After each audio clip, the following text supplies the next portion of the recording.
সত্যি এই বছর আমাদের কৃষ্ণনগরে ঠাকুর মুখ তুলে চেয়েছেন। হ্যাঁ মহারাজ, ধান একেবারে পরিপূর্ণ হয়েছে। তা কবে ধান কাটা হবে পুটির বাবা? ধান তো একেবারে পেকেই এসেছে, সপ্তাহখানেকের মধ্যে ধান কাটতে হবে।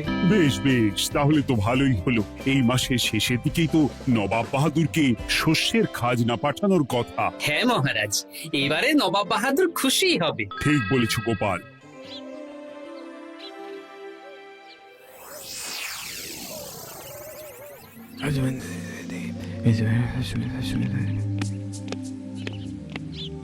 প্রণাম খাম্বাজরাজ। ওই তো কৃষ্ণনগরের মন্ত্রী চলে এসেছে।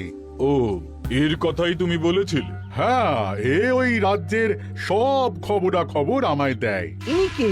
ইনি হলেন জমিদার কেশকান্ত বর্মন, আমার রাজ্যেরই দক্ষিণ পশ্চিম গ্রামের জমিদার, আমার প্রিয় বন্ধু। নামটা বেশ অন্যরকম, কেশকান্ত। আসলে ওদের বংশ পরম্পরায় সকলের উন্নত ঘন কেশ আছে, তাই ওদের পরিবারের সবারও নামে একটা করে কেশ আছে।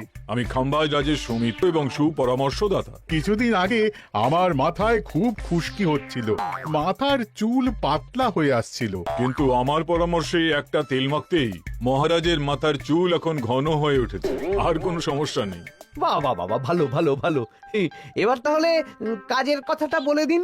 এবারে তো শুনলাম তোমাদের রাজ্যে অনেক ধান উৎপাদন হয়েছে, তাই স্বাভাবিকভাবে নবাব বাহাদুরের কাছে রাজস্ব অনেক বেশি দেবে, কি তাই তো? হ্যাঁ, এবারে রাজস্ব দানে কৃষ্ণনগরই প্রথম হবে। না, তা হবে না। নবাবের কাছে অত ধান পৌঁছবে না, এমনকি কৃষ্ণচন্দ্রের কাছেই চাষিরা বেশি ধান রাজস্ব দিতে পারবে না। সেটা কি করে হয়? পাকা ধানে মই দিতে হবে।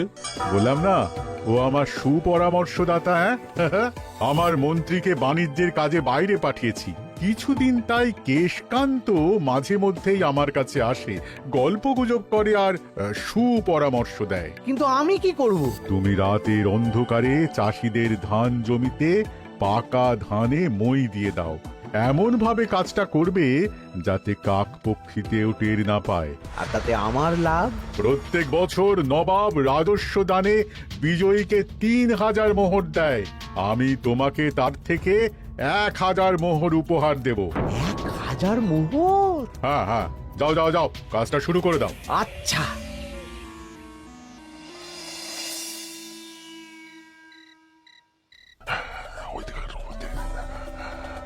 তাহলে আর দেরি কেন? মন্ত্রীমশাই কথা মতো কাজ শুরু কর। হ্যাঁ চল।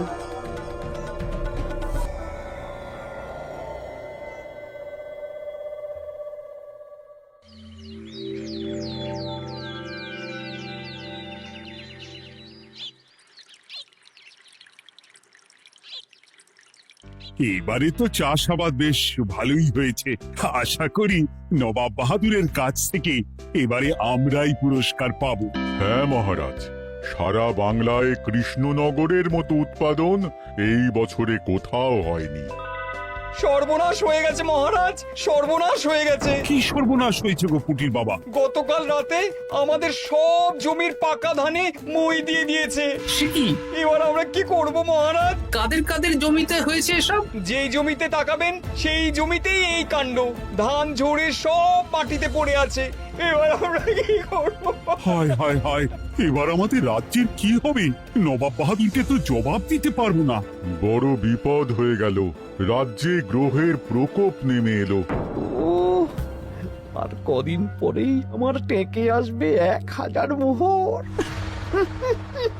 ঠিক আছে, তোমরা সবাই এখন বাড়ি যাও। না, আমার মন মেজাজ ভালো নেই।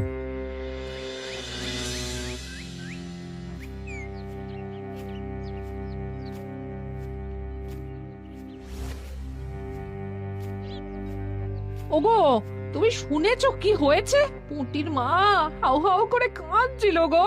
হ্যাঁ গিন্নি, পুটির বাবা কয়েকজন চাষি ভাইদের নিয়ে রাজসভায় এসেছিল। শুনলাম রাতারাতি কে বা কারা চাষ জমিতে পাকা ধানে মই দিয়েছে। কত বড় সর্বনাশ হয়ে গেল বলো? কি হবে গো? কি যে হবে ভগবান জানে। বলি তুমি পারলে না পুঁটিদের একটু সাহায্য করো। হ্যাঁ, আমি মনে মনে ভেবেই রেখেছি বুঝলে, এবার বেতন পেলে পুঁটিদের বাড়িতে মাসো ভাড়ার জিনিসপত্র দিয়ে আসবো। নবাব বাহাদুরের কাছে মহারাজ খাজনা কিভাবে দেবেন? সেটাই তো বুঝতে পারছি না। আপনি এত চিন্তা করবেন না।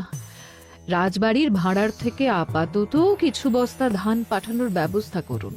তারপর নবাব বাহাদুরের কাছে গিয়ে বলবেন, আস্তে আস্তে সব দিয়ে দেবেন মহারাজ। তাই করতে হবে, তাছাড়া তো আর অন্য কোনো উপায় দেখতে পাচ্ছি না। কিন্তু এবারে আর আমাদের মান রক্ষা হবে না। দেখি 2-1 দিনের মধ্যেই যতটা সম্ভব ভাড়া থেকে ধান পাঠানোর ব্যবস্থা করব।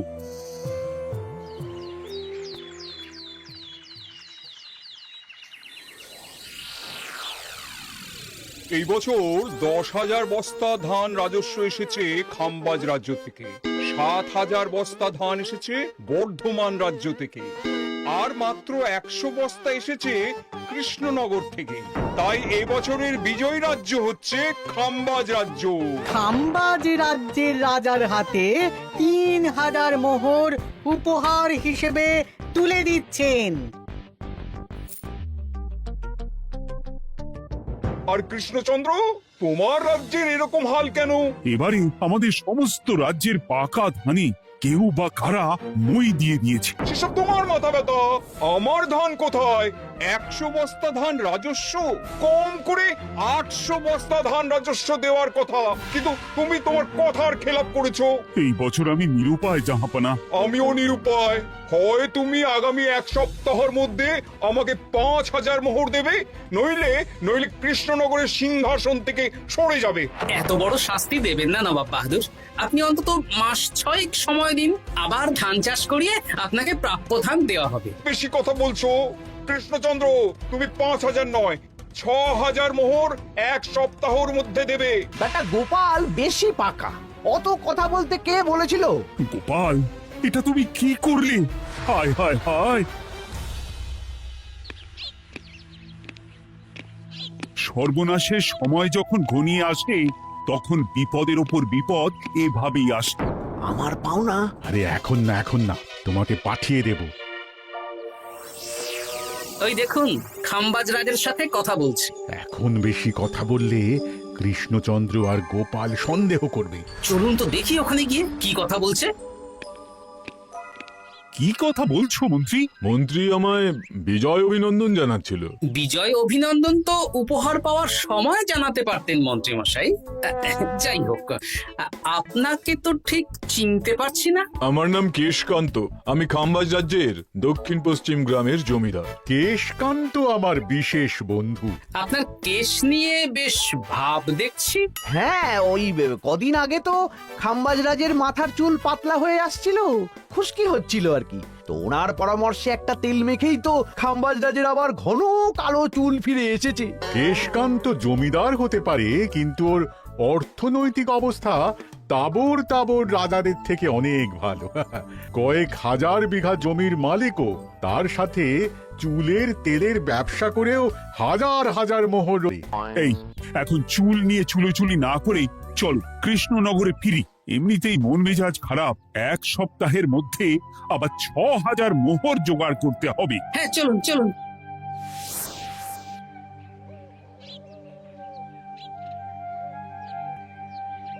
আচ্ছা মন্ত্রীমশাই, আপনি এই কেশকান্ত জমিদারের ব্যাপারে এত কিছু জানলেন কি করে? ওনার সাথে তো আমাদের আজই প্রথম দেখা। হাওয়ায় কত খবরই ভেসে আসে, সেরকম আমার কানেও এসেছিল। এসব বাদ দাও। গোপাল, মন্ত্রী, দুজনেই ভাবনা চিন্তা করো। 6,000 মোহর জোগাড় হবে। পাকা ধানে মই পড়লো, এখন আবার এত বড় বোঝা। আমার কাছেও মহারাজ বেশি অর্থ নেই, সব মিলিয়ে মিশিয়ে ওই 150 থেকে 200 মোহর মতো আছে বাড়িতে। যদি বেশি থাকতো আমি আপনাকে নিশ্চয়ই সাহায্য করতাম মহারাজ। তাও করতেন কিনা সন্দেহ। তুমি চুপ করো। মন্ত্রীমশাই ওই লোকটাকে জানলো কি করে?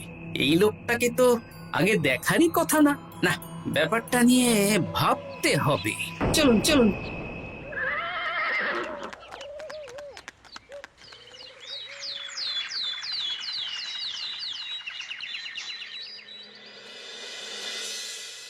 বুঝলে গিন্নি, 1 সপ্তাহের মধ্যে মহারাজকে 6000 মোহর জোগাড় করতেই হবে, নইলে সিংহাসন ছাড়তে হবে।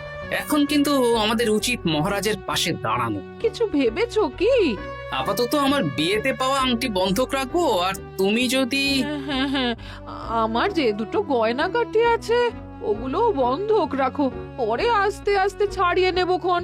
দেখি বাকি সভাসদদেরকেও বলবো, যে যতটা পারে, তারপর ভগবানই ভরসা।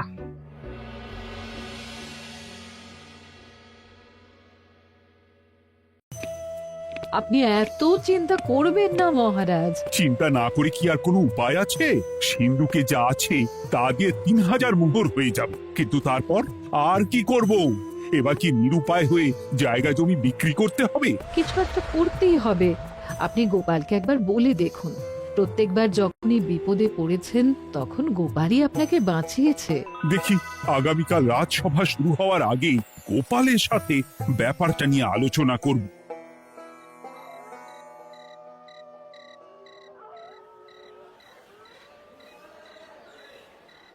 এই যে শ্যাকরা, কি করছো? এই তো, বলুন। শোনো, আমার গিন্নির জন্য একটা হীরের হার বানাতে হবে, ওই 1000 মোহরের মধ্যে। 1000 মোহরে তো হীরের নাক, কান, গলা, হাত, পা সব গয়না, এই সব গয়না হয়ে যাবে মন্ত্রীমশাই। তাহলে বানাও, এই নাও 1000 মোহর। ওরে বাবা, মন্ত্রী মশাই, 1000 মোহর!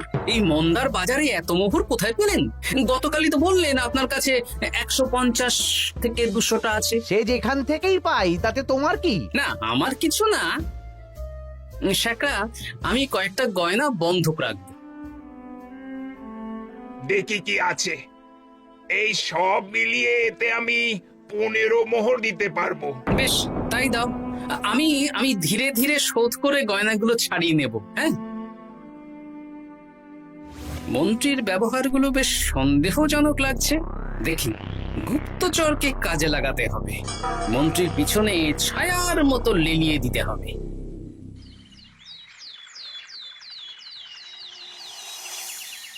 মহারাজ, আমি চেষ্টা করছি আপনার এই মোহর কিভাবে জোগাড় করা যায়, আপ্রাণ চেষ্টা করছি। দেখো, আমি 3000 মোহর পারবো, কিন্তু তার বেশি হলে জায়গা জমি বেচতে হবে, হাতে যে বেশি দিন সময়ও নেই। আচ্ছা মহারাজ, দেখছি। তবে মন্ত্রীমশাই চাইলেই আপনাকে 1000 মোহর দিয়ে সাহায্য করতে পারতেন, কিন্তু উনি তা না দিয়ে ওনার গিন্নির গয়না বানাচ্ছেন, হীরের গয়না। দেখি, মন্ত্রী তো কালকেই বলল ওর কাছে 150 থেকে 200 মোহর আছে মাত্র। 1000 মোহর কোথা থেকে পেল? সে উনিই জানেন, তবে তার খবর খুব তাড়াতাড়ি আশা করি পেয়ে যাব মহারাজ।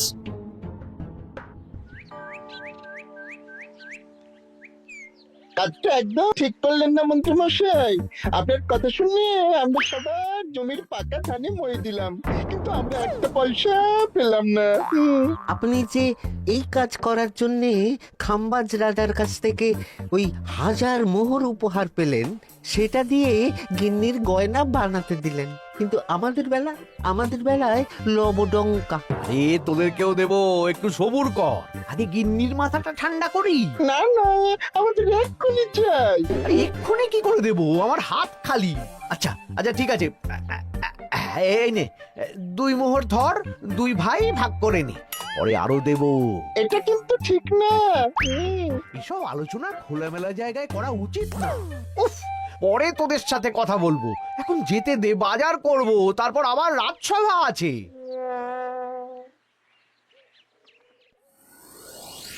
আচ্ছা, এই ব্যাপারটা মহারাজকে আর গোপাল দাদাকে জানাতে হবে।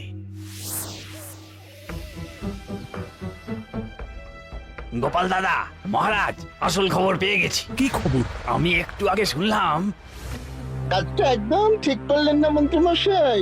আপনার কথা শুনে আমরা সবার জমির পাকা ধানে মই দিলাম, কিন্তু আমরা একটা পয়সা পেলাম না। আরে তোদেরকেও দেবো, একটু সবুর কর। মন্ত্রী, আমি না তোমাকে মেরেই ফেলবো। মহারাজ, মন্ত্রী মশাই এখানে গৌণ, উনি অর্থের লোভে এসব করেছেন, আর ওনাকে দিয়ে করিয়েছেন খাম্বাজ রাজ। হ্যাঁ, যাতে এবারে বিজয়ী হতে পারেন। তাই আপনি এই খবর 5 কান করবেন না মহারাজ। আমি খাম্বাজ রাজ আর ওই কেশকান্তর কাছ থেকে ক্ষতিপূরণ ঠিক আদায় করে আনবো। কিন্তু কিভাবে? শুনুন তাহলে।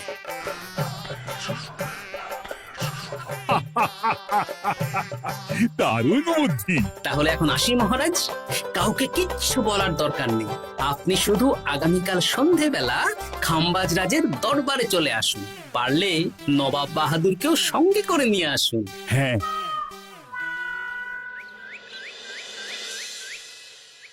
প্রণাম খাম্বাজ রাজ। কে আপনি? আমি হতাশ রঞ্জন, পশ্চিমে থাকি। কি চাই বলুন? কিছু চাই না, তবে একটা কথা শুনলাম তাই বলতে এলাম। কি কথা? আমি শুনলাম মহারাজ আপনার মাথার চুলগুলো সব নকল। আমার এত সুন্দর চুল সব নকল? ফাজলামো হচ্ছে। আমি যদি প্রমাণ করে দিই আপনার চুল নকল, তাহলে কি? তাহলে আপনি আমাকে 100 মোহর দেবেন, আর প্রমাণ না করতে পারলে আমি আপনাকে 100 মোহর দেব। বেশ, দেখো, এক্ষুনি দেখো, আমারই তো 100 মোহর লাভ হবে। এখন না, এখন না, আজ সন্ধেবেলায়। বেশ বেশ, তখনই এসো। এবারে জমিদার কেশকান্তর বাড়ি যেতে হবে।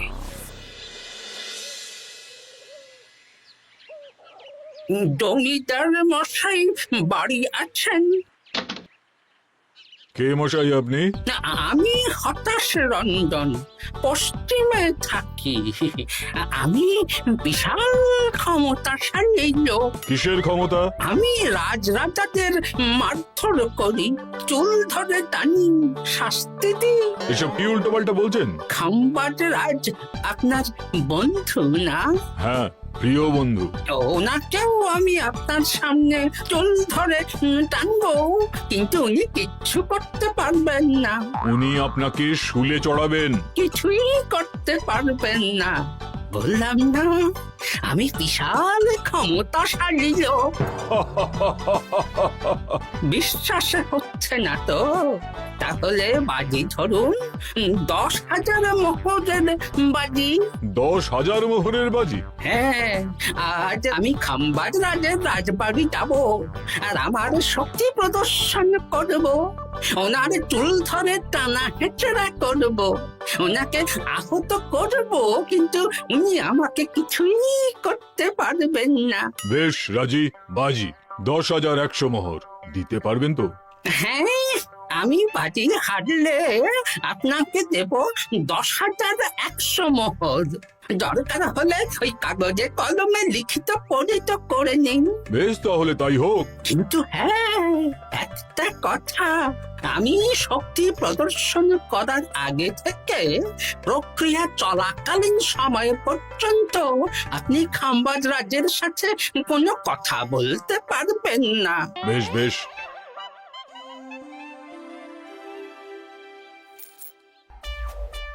তাহলে শুরু করি।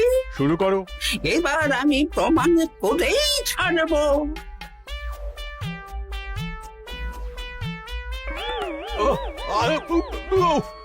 লাগছে লাগছে, বাবারে। হ্যাঁ, আমি গোপাল। এটা ছাড়া আর কোনো উপায় ছিল না খাম্বাজ রাজ। আপনি আমাদের মন্ত্রীর মাথা খেয়ে যে জঘন্য কাজটা করিয়েছেন সেটা তো আর প্রমাণ করতে পারতাম না, তাই ছলে বলে কৌশলে আপনার প্রিয় বন্ধুর কাছ থেকে আদায় করে নিলাম। হ্যাঁ নয়, হ্যাঁ।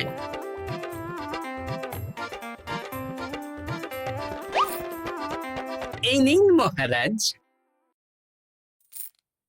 এতে কত মোহর আছে? 10,100 মোহর। এর থেকে 100 খাম্বাজ রাজকে দিন, 6,000 নবাব বাহাদুরকে, আর বাকিটা আপনার কাছে রাখুন। এত ধান নষ্ট হলো। কৃষ্ণচন্দ্র আমাকে সবটা বলেছে, আর ওর মন্ত্রীকেও নিয়ে এসেছি। ধোলাই খেয়েই সব বলে দিয়েছে। এই, কে আছো? কৃষ্ণনগরে মন্ত্রীকে নিয়ে এসো।